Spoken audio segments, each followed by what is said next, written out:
nearly every major city across the country. And law enforcement agencies nationwide are struggling to attract qualified candidates, as many current officers are retiring early or simply choosing to leave the profession.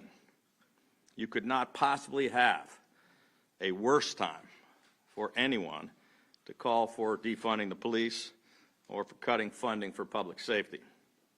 The reality is that our police are underfunded and under attack, which is why last fall I announced a Refund the Police initiative that included the investment of $150 million to recruit and retain more quality officers, increase diversity, expand community policing efforts, improve training, and teach better de-escalation techniques, and to provide body cams and other technology and equipment upgrades. Since announcing this Refund the Police initiative, nationally it has become more clear that the Defund the Police movement has been a massive and utter failure. And now other cities and states have begun to follow our lead. The governor of California recently announced that he would now be increasing the state's public safety investments and increasing support for law enforcement in an attempt to address the out-of-control crime there. Chicago's City Council recently approved Mayor Lightfoot's budget to increase police funding, after New York City lawmakers voted to cut $1 billion from the police budget. Escalating concerns about crime led them to completely reverse course and to restore much of this funding. In fact, the city's new mayor, former police officer, was elected because of his campaign to oppose the Defund the Police movement. And last month, even the mayor of San Francisco, who had been one of the leaders of the Defund the Police movement, has reversed course and is now promising to ramp up law enforcement resources. It's time that the reign of criminals who are destroying our city to come to an end, she said. And it comes to an end when we take the steps to be more aggressive with law enforcement.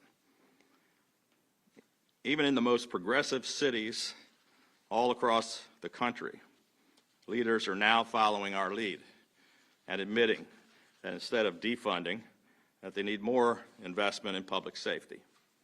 Now we just need the Maryland General Assembly to do so.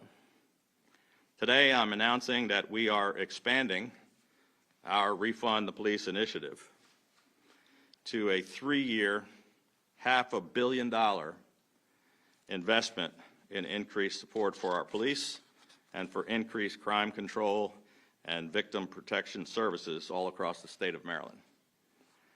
Additional specific details will be laid out when we submit our budget next week, but this expanded and enhanced $500 million Refund the Police initiative includes an additional $137 million, which is a 50% increase in state police aid to local jurisdictions statewide, and we will be introducing legislation to make that 50% increase in police aid permanent so that the next governor won't be able to cut it. Another $220 million will fund historic salary increases and bonuses for law enforcement officers to ensure more competitive compensation to help with recruitment and retention. We will also be committing $50 million to major capital improvements for Maryland State Police Barracks and a new tactical services building for the Special Operations Division.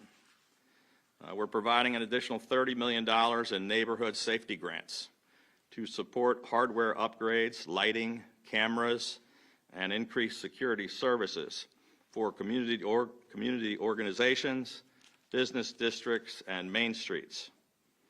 A 100% state-funded match for all Crime Stoppers rewards in order to incentivize more witnesses to come forward and offer testimony. And $37 million to fully fund victim services providers, which provide vital resources for some of our most vulnerable, including the victims of sexual assault and domestic abuse. As we previously announced, our Refund the Police initiative also includes $24 million to create a new accountability resources fund, which will pay for more body cams, improved training, more de-escalation training, and other critical tools for state and local police agencies. And an additional $1 million will go directly to the Maryland Chiefs and Sheriffs Associations to help them further expand operational training and support. One of the reasons we have too many repeat violent offenders is that too many violent criminals are not prosecuted and put in jail, or that they are given outrageously shortened or suspended sentences.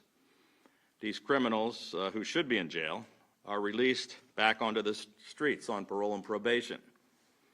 The state has continued to increase its presence and collaboration across the state, including embedding parole and probation officers directly within Baltimore City police precincts. But parole and probation officers don't have the authority to make arrests or to issue warrants. Once a warrant for violation of parole or probation is requested, a judge has to issue it, and a local police agency has to enforce it. In far too many cases, particularly in Baltimore City, warrants are quashed by judges, and those that are issued are not prioritized by the beleaguered local police. We need transparency on whether judges are issuing requested warrants and aggressive and immediate enforcement of all open warrants. So today, effective immediately, I have directed Secretary Green and the Division of Parole and Probation to immediately begin a new tracking of all open warrants, beginning with all of the high crime areas in Baltimore City, so that we can take steps to hold judges accountable and to help local law enforcement get more of these offenders off the streets. In addition, we will once again be introducing emergency crime legislation, including the Violent Firearms Offender Act of 2022, to significantly tougher penalties for those who commit crimes with guns and who illegally possess guns, as well as those who supply the illegal guns to violent criminals. And the Judicial Transparency Act of 2022, which will require the Maryland State Commission on Criminal Sentencing Policy to track and publish detailed information on the sentences that are handed down by judges for all violent crimes. We have repeatedly proposed this legislation, including most recently during last month's special legislative session, when legislators once again ignored the pleas of their constituents and the more than 80% of the people of Baltimore and the rest of the state who strongly support this legislation. Just after the legislature left town without taking any action on crime, Baltimore once again ended the year with more than 300 homicides. Among the victims were more young teenagers caught in the crossfire of gang violence, and Evelyn Player, who was stabbed to death at her church, and Baltimore City Police Officer Kiana Holly, who we will lay to rest tomorrow, who was ambushed and shot to death in her patrol car. On the very first day of this new year, a 16 and 17-year-old were gunned down in a triple shooting, becoming the first victims of 2022. Today, I am again strongly urging the leaders of the city and in the legislature to put all of the politics aside and to work with us to finally pass these emergency crime bills. There can be no more excuses and no more delays. The time for action is now. Keeping Marylanders safe is our #1 priority. And as long as I am governor, we will not ever defund our police, and we will continue to do everything we can to empower our law enforcement agencies with the support and the resources that they need to finally get these violent criminals off the streets and behind bars where they belong. With that, I'd be happy to take some questions. Governor Hogan, the two crime bills, we've seen them introduced in the past. They haven't had any traction, haven't gone anywhere. What do you think makes this time different? Well, you know, this is the time we have to get it done. We did pass it through the Senate last year, and I believe the year before, and it got held up in the House. We tried to get it done in the special session, and you know, I think their response was we're only focused on a couple of things here with respect to vetoes and congressional redistricting. We don't want to take it up. But there really are no more excuses.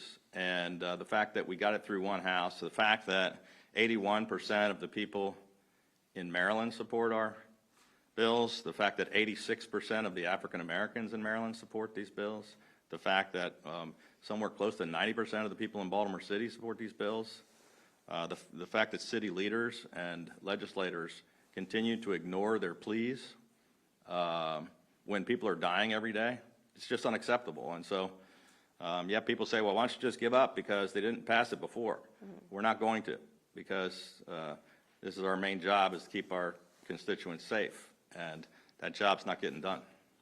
Governor, as far as the open warrants, how will the public find out what they are and how successful it's been?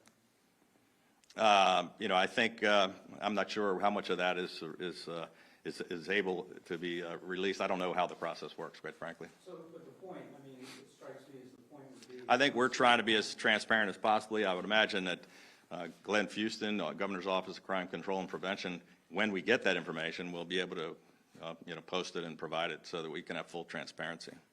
Governor, much of the talk is all with Baltimore City. Prince George's County over the last couple of years has seen the murder rate double.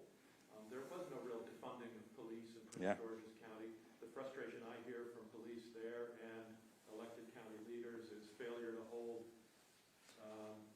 people accountable. Yeah. You can't legislate that, can you? I mean, is that... Well, you can. That's exactly what our legislation is all about, is holding people accountable. And so it's about holding the judges accountable who are giving or not giving the sentences, and it's about having the violent criminals held accountable by giving them, you know, jail sentences and taking them off the streets. And, you know, Prince George's County is not immune. They've got rising crime. I said it was all across the country in most major cities. I mean, Prince George's County is much larger than Baltimore City, and that's a pretty dense population, and they've got crime issues that they're dealing with rising crime as well. And I think, you know, the police do a great job, but they need all the help they can get, which is why we're providing additional resources to the Prince George's County Police, as well as the Baltimore City Police and all local police and state police across the state. But we really need the legislature to act on these crime bills so that we can hold judges and criminals accountable. But the state's attorney choosing not to move ahead with some. Well, I mean, that's a big issue as well. I mean, if we have prosecutors that won't prosecute crime, it doesn't matter whether, you know, what jurisdiction that's in. It's a serious problem, and that means we've got to elect better prosecutors. You said warrants are quashed by judges. Do you have a percentage on how many warrants and the data that supports that? I don't have the exact data with me today, but we can follow up with you afterwards and get you that data. Governor Hogan, if this legislation doesn't pass during the session again, what other measures are you considering to get crime under control? Well, we're taking every measure we possibly can, but providing more money for the Baltimore City Police, more money for state police, and it's going to help. But we can't really, you know, we can't keep arresting them and the same guys every day when they keep getting let on the streets. That's why this legislation is so important. Will there be more arm twisting this time? Will there be more of a legislative push? I mean, it was a pretty big push the last couple of years. I mean, we amazingly got it done through our 70% progressive Democratic state Senate. And now, nationally, the mood has changed dramatically on getting tough on crime. As I mentioned, the mayor of San Francisco, the mayor of Chicago, the mayor of New York, it seems everywhere in the country they're now starting to get tough on crime. And maybe it's time for the House of Delegates here in Maryland to do the same. Governor, have you rescheduled a meeting that you had planned before the holidays with the mayor of Baltimore? I think we're still working to try to do that. I mean, obviously, we're in a state of emergency now, and, you know, I was quarantined for 10 days with COVID. In fact, we had the meeting with the mayor, I think, the first day that I was unable to be there because of COVID, and we're trying to get that back on the schedule. We both are pretty busy, but I definitely want to sit down with him and try to get his support for these tough crime bills. Are you open to a meeting with State's Attorney Marilyn Mosby as well? No, we have no meeting with her. I said, are you open to it? No. Governor, we're 2 days before the legislative session starts, huge budget surplus. Can you tell us a bit about some of your proposals, retirees, tax relief, stuff like that? Well, I could tell you a little bit about that, but then that would ruin all the surprise of all the rest of the announcements that we have. And we announce our budget next week, and I'm sure we'll have a press conference to talk about that. I think we may be rolling out a few more things over the next week. But, you know, our focus for the whole legislative session, as I mentioned, is going to be on crime, on cutting taxes, and, you know, on trying to get some fair maps in the redistricting process. But the budget details will be rolling out next week. We've been able to accomplish a lot of things. You may have seen we reached agreement with every state employee union. So that was a big step in the right direction, not just our police unions, but every other group in the whole state. It took a lot of work, a lot of people to get that done. But, you know, we're going to, you know, put money in the rainy day. We're going to be in much better fiscal shape. Looks like we're roughly, you know, blow the whole announcement, but we went from a $5.6 billion structural deficit when I got here to like a $2.5 billion surplus. So we'll have some more details about exactly what we're going to spend the money on, but we're in great shape. We have, I think, the 4th best economic recovery in America. Governor Hogan, do you think since last time with these bills didn't really seem to get a lot of support from the leadership inside Baltimore City specifically, do you think that the city council and the mayor, should they be pressuring or talking and lobbying the city delegation? Absolutely. Thank you for the question. The question is, should the city leaders get involved in helping push these bills? I have sat down with every single mayor, and I think there's been 4 mayors since I've been governor, and every single police commissioner. I think there's 5 or 6. And every single one of them is to elicit their support for these bills. And we're going to continue to do that. I'd like to get the support of the city council. This is really not just a Baltimore City issue. These, you know, as Brad's question, Prince George's County's got some rising crime as well. But it is the place where we have the most murders and the most violent crime. And if we can't get the city leaders to show support, it makes it much more difficult for me to convince the legislators from Baltimore City and from other places that they should vote for it. I'm sorry. I also don't know quite how to really form this question, but I mean, I just left a murder scene in Bowie, and there was a fellow that was clearly involved in the drug trade. He had a gun in his hand, his finger on the trigger when they found him.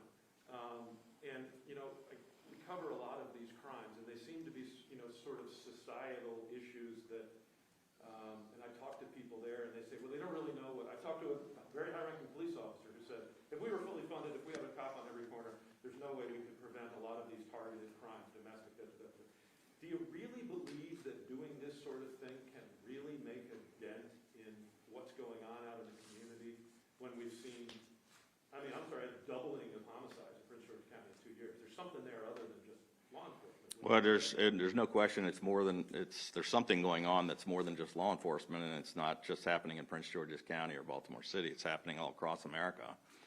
And no, I don't know that the steps that we're taking are going to be able to change that. But not doing anything and not taking every step that we can would be a terrible mistake. So we're going to keep standing up and doing everything we possibly can. Some of it is not going to be under our control. Last question. Governor, going back to getting city officials to support your plan, aside from the mayor who you've met with, have you reached out to the city council president or others No. from the city council? Not yet. Do you plan to? Probably. I mean, we'll be happy to talk with them. We've talked to all of them in the past about these exact same bills without much success, but we'll certainly try to do it again. Thank you. Thank you.